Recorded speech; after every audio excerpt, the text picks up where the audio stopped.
Assalamualaikum warahmatullahi wabarakatuh. Saya Citra Maulidya Harisa dengan NIM 3022310010. Pada video kali ini saya akan mereview penelitian perencanaan strategi sistem informasi dan teknologi informasi menggunakan metode Watt and Pepard pada divisi perencanaan dan pengendalian atau KANDAL di TUKS PT Petrokimia Gresik.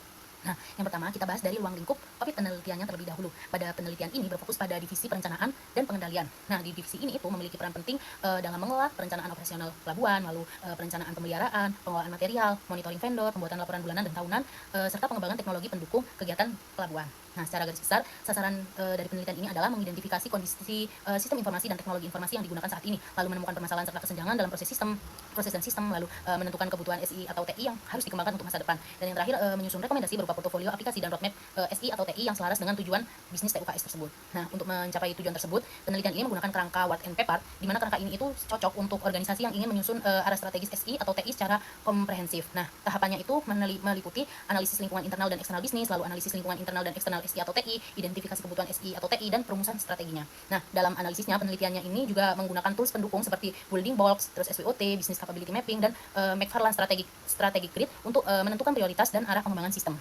Nah, selanjutnya kita akan masuk ke tahapan proses berdasarkan Watt and Pepard. Nah, di sini tuh ada 4 tahapan, di mana masing-masing itu pasti memiliki input, proses, dan juga output yang jelas. Nah, di tahapan pertama, fokusnya itu adalah memahami kondisi bisnis di divisi KANDAL.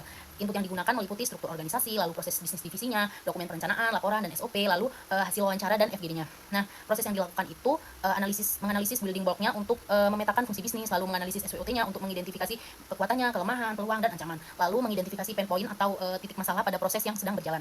Nah, output pada tahap ini tuh adalah pemetaan proses inti divisi KANDAL. Nah, pemetaan ini itu tidak hanya menunjukkan daftar proses, tetapi juga menempatkan setiap proses ke dalam blok fungsional yang sesuai, seperti proses inti, proses pendukung, hingga proses manajerial. Lalu output yang selanjutnya ada daftar permasalahan bisnis, seperti proses manual, double input data, keterlambatan informasi, dan kurangnya integrasi. Nah, lalu ada kebutuhan yang harus didukung SI atau TI di masa depan.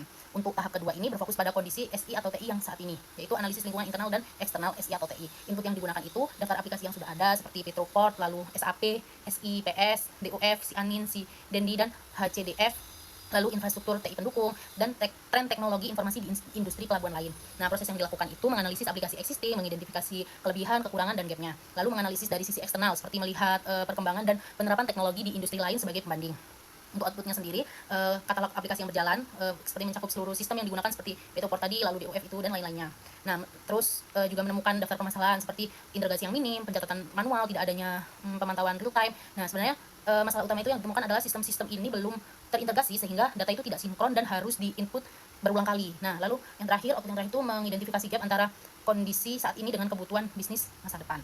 Lalu pada tahap ketiga, ini tuh semua temuan sebelumnya digabungkan untuk menentukan kebutuhan SI atau TI untuk masa depan. Nah, inputnya itu berupa pain point dari proses bisnis, lalu masukan dari pengguna, terus business capability mapping. Nah, proses yang dilakukan itu menyusun daftar kebutuhan SI atau TI, menghubungkan kebutuhannya dengan proses bisnis yang terkait, lalu menentukan prioritas kebutuhan. Nah, untuk keluarnya sendiri itu ada daftar kebutuhan aplikasi baru seperti sistem monitoring kehadiran dan kinerja karyawan, lalu sistem maintenance vendor, manajemen KPI system, katalog histori pemeliharaan, serta integrasi antar aplikasi existing.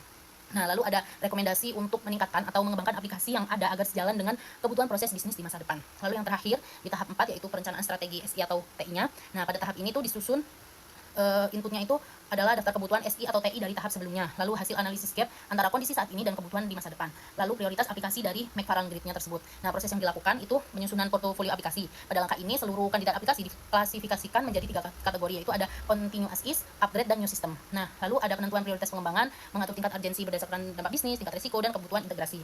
Lalu penyusunan roadmap-nya itu diimplementasikan untuk 5 tahun. Nah, outputnya sendiri itu berupa portofolio aplikasi masa depan, rekomendasi sistem yang harus dikembangkan, dan roadmap SI atau TI yang berisi langkah-langkah implementasi berdasarkan urgensi dan manfaat bisnis tersebut. Nah, kesimpulan dari keseluruhan proses perencanaan strategis SI atau TI ini adalah bahwa divisi KANDAL membutuhkan perbaikan signifikan pada integrasi sistem. Nah, saat ini kan masih banyak ya proses yang belum efisien karena data itu harus diinput ulang di beberapa aplikasi, monitoring belum real time, lalu dan beberapa pekerjaan yang masih dilakukan itu secara manual.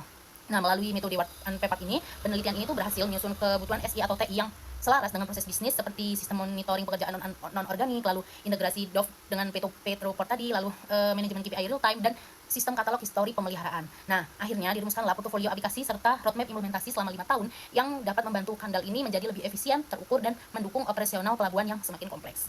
Nah, demikian penjelasan dari saya, kurang lebihnya mohon maaf. Wassalamualaikum warahmatullahi wabarakatuh.